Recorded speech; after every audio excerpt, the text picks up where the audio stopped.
सबसे पहले उनका दिल से शुक्रिया जिन्होंने मुझे फॉलो किया है, और मैं आप सबका नाम ले सकती। खैर, सब फॉलोअर्स का दिल से बहुत बहुत शुक्रिया। आज मैं आपको ऐसे अंग्रेजी जुमले सिखाने वाली हूँ जो हम ऑफिस, स्कूल और जॉब पर इस्तेमाल कर सकते हैं। मजा आने वाला है? चलो जल्दी से लाइक दे दो और इंग्लिश में एक प्यारा सा कमेंट कर दो। Thank you. चले फिर वीडियो शुरू करते हैं। तुम्हारी तनख्वाह कितनी है? How much is your salary?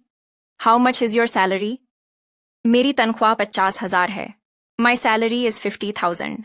My salary is 50,000। वाह, तुम्हारे तो मजे आ गए हैं। Wow, you must be enjoying a lot. Wow, you must be enjoying a lot. ये लो और ये जल्दी कर दो। Take this and do it quickly. Take this and do it quickly. सारा काम मैं ही क्यों करूं?